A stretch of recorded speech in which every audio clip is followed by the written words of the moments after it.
أفا لجهانكو صلاة بيدا وكما بحث بكري آسایشا خورنه دی که بیت بر مترسیه که مازندار. هر ما کردستان بخوش حالی و لگل کابینه نه یا حکومت هر ما کردستان او پنگاونوان هاوتین دیار بکو اف مترسیه هندکی آنکو قلقیه خلکی کمتر لیکر بو بشک زورج بر همین نافخوش بو در وهات نشاندن پلانوی هیکو زیادتر جبو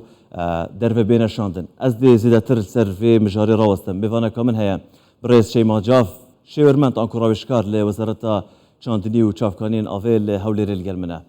دم باش شیما خان از جوی کی دست بکم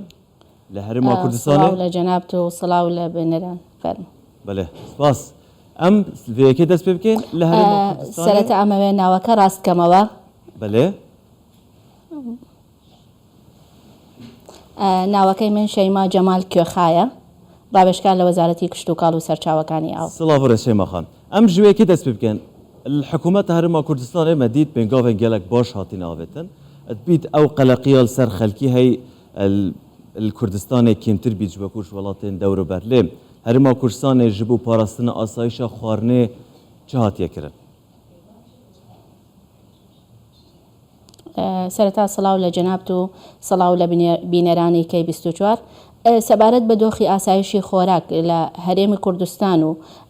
ئەگەر باسی عێراقیش بکەین تا ڕادەیەک سەقامگیرە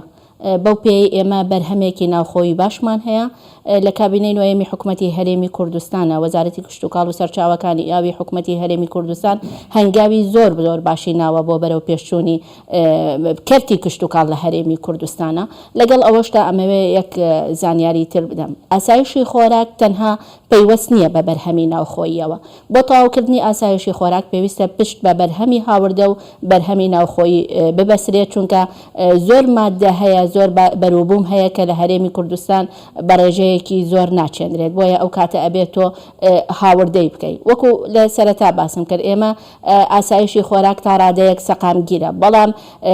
بنەماکانی ئاسایشی خۆراک سەقامگیر نین لە هەرێمی کوردستان و عێراقا یعنی یەکێک لەو بنەمایانە کە ئێمە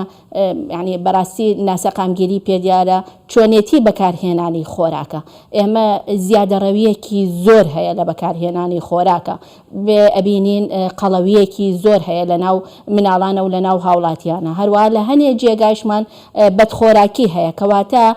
بەکارهێنانی خۆراک لە هەرێمی کوردستانە بە شێوەیەکی ناتەندروست بەکاردێت بۆیە ئەمەش وای کردووە کە یەکێک لە بنەماکانی ئاسایشی خۆراک ناسەقامگیر بێت زۆر باشە تا ئاماژە خەڵەکە ئەمە بەستێش تا بحثا رجاء قلوية كر أز خازن في بدر فبزان بزانيارية كي الجهان درباري أسايشة خارنة الصالانة 3 مليون كس قلوية وزيادة خارنة جيان خوش دزدن دم كده كو صالانة 1 مليون كس إش هجاري وجبر صدا جيان خوش دزدن كواتا كيشانة أو كو خارنة جيت هر لاكي أم في قهوة وكتا أماجة بكري درباري هاورده و برهم نافخويده اف بنگاوت هاتين هاوتن الحكومة هرما كردستان يعني شو قصدك دانه اجبر كود جهان ده تن دو ولات آسایش و خارننت مترسي ده روسيا و چين كردستان الكيرا الوي معادلة انقدها كشي ده خۆی بەڕاستی ئەگەر ئێمە باسی سەقامگیری ئاسایشی خۆراک بکەین ئەبینین لە زۆرێک لە وڵاتان بەرهەمی ناوخۆیشیان نییە لە زۆرێک لە وڵاتان کەرتی کشتتوکاڵیان زۆر ناسەقامگیرە ئەسڵەن خاکیان نییە بۆ ئەوەی ئەرزیان نییە بۆ ئەوەی کشتتوکاڵکەن وڵاتانی خەلیج ئەگەر بە بەراورد وەربگرین ئەوەن لە وڵاتانی تر چاندن ئەکەن و ئاسایشی خۆراکیان لەو وڵاتانەیە کە ئەتوانین بڵێن تا ئاستێکی باش ئاسایشی خۆراکیان سەقامگیرە بەڵام ئێمە لە هەرێمی کوردستان خۆشبەختانە ئەرزمان هەیە ئاوی باشمان هەیە هەلی کارمان هەیە و دەستی کاریشمان هەیە ئەم هەنگاوانە ئەگەر بێت و برەوی پێ بدرێ ئەگەر بێت و باڵپاڵپشتی بکرێ ئەو کاتە ئێمە ئاسایشی خۆراکمان نیمچە سەقامگیر ئەبێت بەڵام بە شێوەیەکی گشتی وەکو ئاماژەم پێدا حکوومەتی هەرێمی کوردستان بە هاوکاری ینی بە هاوبەشی لەگەڵ حکوومەتی عێراقیە سەبەتەی خۆراکی هەیە کە مانگانە دابەشەکرێت بەسەر هاوڵاتیانە پلانی استراتیژی زۆر گەورە هەیە حکوومەتی هەرێمی کوردستان لە ئێستادا لەگەڵ وەزارەتی بازرگانی بازرگانی و کۆمەڵی وەزارەتی ترە کە وەزارەتی کشتتوکاڵ بەشێکە لەو لیژنەیە لیژنەیەکی تایبەتی لەسەر ئاستی باڵا دروست کردووە بۆ دیراسەکردنی دۆخی ئاسایشی خۆراکی هەرێمی کوردستان. بەڵام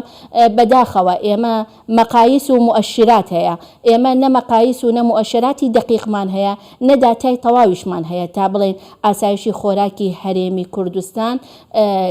چۆن هەنگاوی بۆ بنین بۆ ئەوەی بەرەو پێشی وی ببچێت. بەڵام لە ئێستادا